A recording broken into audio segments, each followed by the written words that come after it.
Hi guys, അപ്പോൾ നമ്മുടെ പുതിയൊരു വീഡിയോട്ട് എല്ലാവർക്കും സ്വാഗതം. അപ്പോൾ ജയിലർ 2ൻ്റെ റിലീസ് ഡേറ്റ് വന്നിട്ടുണ്ട്. ഒരുപാട് കാത്തിരുന്ന ഒരു സാധനമാണ്.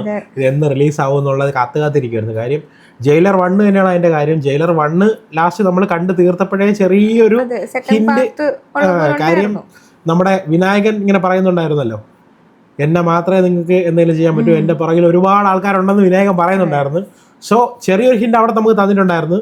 പക്ഷെ പിന്നീട് അങ്ങോട്ട് അവർ ഒരുപാട് സാധനം തന്നിട്ടുണ്ടായിരുന്നു. സോ ഇപ്പൊ അതിന്റെ റിലീസ് ഡേറ്റിന്റെ ഒരു ചെറിയ ടീസർ പോലത്തെ ഒരു സാധനം വന്നിട്ടുണ്ട്. നമുക്കത് കണ്ടു നോക്കാം. പക്ഷെ കാണുന്നതിന് മുമ്പ് ആരും സബ്സ്ക്രൈബ് ചെയ്യുന്നില്ല. അപ്പൊ നിങ്ങളൊന്ന് സബ്സ്ക്രൈബ് ചെയ്യുന്ന കാര്യം ഒന്ന് പരിഗണിക്കണം, പിന്നെ ഹൈപ്പ് ചെയ്യണം, ലൈക്ക് ചെയ്യണം, എല്ലാം കൂടെ ഇപ്പൊ പറയാതെ ലാസ്റ്റ് പറയാം. അപ്പൊ നമുക്ക് കൂടുതൽ ഇതാക്കാതെ കൂടുതൽ നമുക്ക് കണ്ടു നോക്കാം. ഓക്കെ, സ്റ്റാർട്ട് ചെയ്യട്ടെ. Vinayakan sun pictures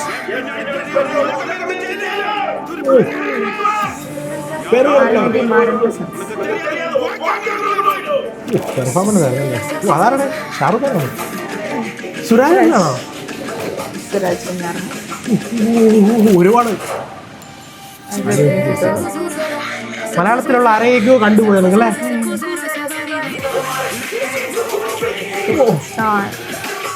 super star Rajani.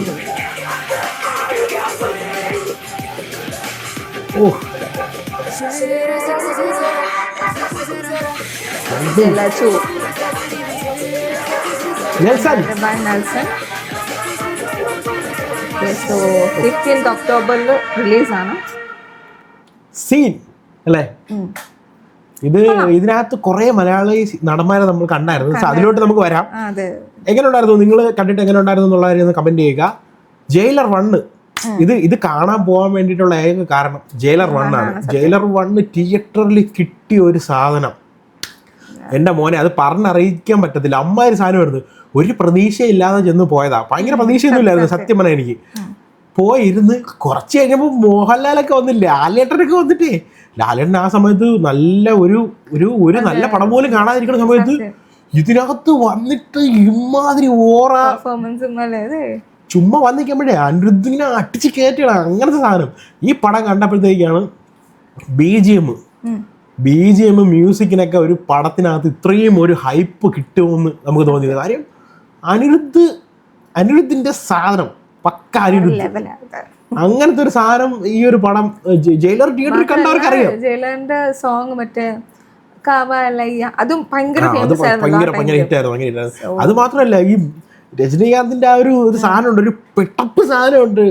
അയ്യോ, അത് തിയേറ്ററിൽ കേൾക്കുമ്പോൾ ഉണ്ടാകുന്ന ഒരു സംഭവം എന്ന് വെച്ചാൽ മാസാണ്, പക്ക മാസ്. ഞാൻ കുറെ നാൾക്ക് ശേഷം രജനീകാന്തിന്റെ അല്ല ഒരു പക്ക മാസ് മസാല ഒരു സാധനം കണ്ടത് ഇതാണ്. ഒരു രക്ഷയില്ലാത്ത പടമായിരുന്നു. ഇതിന് ശേഷം ഇത്രയും നല്ലൊരു സാധനം കണ്ടിട്ടുമില്ല. പിന്നെ വന്ന് കണ്ടതെന്ന് വെച്ചാൽ കൂലിയും അതൊന്നും അത്രയും പരിപാടിയൊന്നും തോന്നിയിട്ടില്ല. പക്ഷേ ഇത് 2 ഇതിനകത്ത് ജയിലറിന്റെ കുറെ ആ മ്യൂസിക് ആണെങ്കിലും അതിന്റെ ആ ഒരു സെയിം DNA സുരാജേട്ടനാണെന്ന് തോന്നുന്നു. കണ്ട് സുരാജേട്ടനെ പോലെയാണ് തോന്നിയത്. നമുക്ക് എന്തായാലും കുറെ പേരെ ഇങ്ങനെ സ്പ്ലാഷ് അടിച്ചടിച്ചടിച്ച് പോയി. അപ്പൊ അത് നമുക്കൊന്ന് നോക്കാം. ഫസ്റ്റ് എന്തായാലും നമ്മുടെ Vinayakan one of the best. ഈ ജയിലർ 1 നോക്കുകയാണെങ്കിൽ രജനീകാന്തിന്റെ കൂടെ ഒരാൾ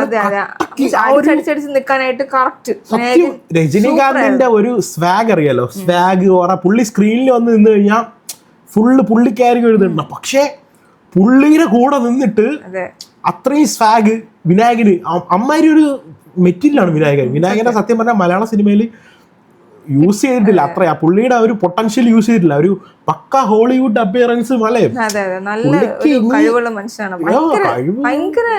പുള്ളി വേറെ തന്നെയാണ്. അതെ, നമുക്ക് ആരൊക്കെയാണ് ഇതിൽ സ്പ്ലാഷ് ചെയ്തതെന്ന് നോക്കാം. ഒരു രക്ഷയില്ല കേട്ടോ, പ്ലേ ആക്കാൻ പോലും പറ്റുന്നില്ല.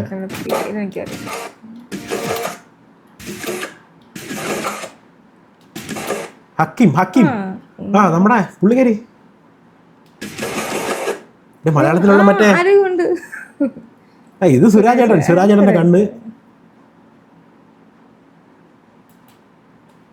പുള്ളി മലയാളത്തിലുള്ള മറ്റേ CIA ഉള്ള പുള്ളി കാണുമ്പോഴേ പേടിയാവും. അങ്ങനത്തെ ഒരു ടെറർ വില്ലൻ സെറ്റപ്പാ. വേറെ ആരോ ഉണ്ടല്ലോ, ഇപ്പുറത്തോട്ടാണോ? അല്ല ഇതിന്റെ ഇടയ്ക്ക് ഒരു സെക്കൻഡിൽ കണ്ട ചറ പറ അത്ര അടിച്ചു കളഞ്ഞത്. അല്ല, ഇങ്ങോട്ട് തന്നെ ഇങ്ങനെ തന്നെയാണോ? അല്ലല്ല, ഇനി അല്ല ഇതിന്റെ ഇടയ്ക്ക് അല്ല, ഇത് പുള്ളി ലാസ്റ്റാണ് വരുന്നത്.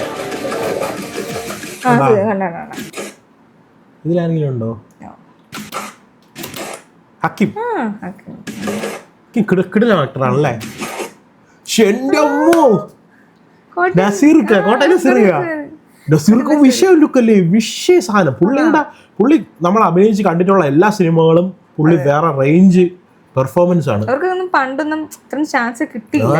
ഇനി പക്ഷേ ഇപ്പൊ വാഴയിലൊക്കെ ഒരു അച്ഛൻ ക്യാരക്ടറൊക്കെ ഒരു രക്ഷയില്ലാത്ത ക്യാരക്ടറായിരുന്നു. ഇത് പുള്ളിക്ക് വൺ മൈലേജ് ഉണ്ടാക്കാൻ പറ്റുമെന്നാണ് എനിക്ക് തോന്നുന്നത് ഈ ഒരു ക്യാരക്ടറിൽ. സോ ഭയങ്കര സന്തോഷമുണ്ട് ഈ നമ്മുടെ മലയാളീസിനെ ഇതേപോലെ ഇത്രയും വലിയ ബ്രഹ്മാണ്ഡ പടത്തിലേക്ക് കാണാൻ പറ്റും.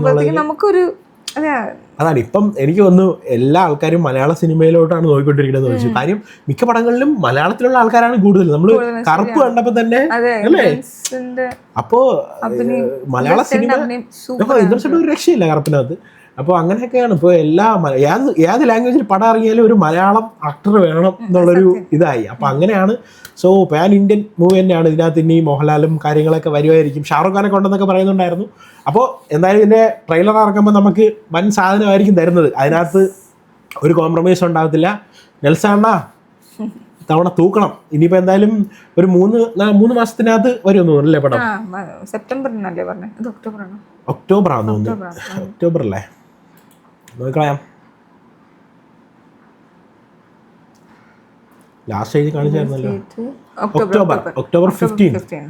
അപ്പം ജൂലൈ, ആഗസ്റ്റ്, സെപ്റ്റംബർ, ഒക്ടോബർ 15 4 മാസം അടുപ്പിച്ച് 3-3.5 മാസത്തോളം നമുക്ക് കാത്തിരിക്കേണ്ടി വരും. അപ്പം എന്തായാലും തിയേറ്ററിൽ കാണണം. ഒരു കിട്ടില്ല ഫുൾ പാക്ഡ് നല്ല സൗണ്ട് സിസ്റ്റം ഒക്കെ ഉള്ളൊരു തിയേറ്ററിൽ തന്നെ പോയിട്ട് ഇരുന്ന് കാണണം. ഫസ്റ്റ് ഷോ തന്നെ കാണണം അല്ലേ, ഞെരിക്കണം. അപ്പോൾ ഓക്കെ, നമുക്ക് നമ്മുടെ വീഡിയോസ് ഇഷ്ടപ്പെട്ടിട്ടുണ്ടെങ്കിൽ ഒന്ന് ലൈക്ക് ചെയ്യുക. അതേപോലെ തന്നെ ചാനൽ സബ്സ്ക്രൈബ് ചെയ്യുന്ന കാര്യം ഒന്ന് പരിഗണിക്കുക. അപ്പോൾ ഓക്കെ, ബൈ ബൈ.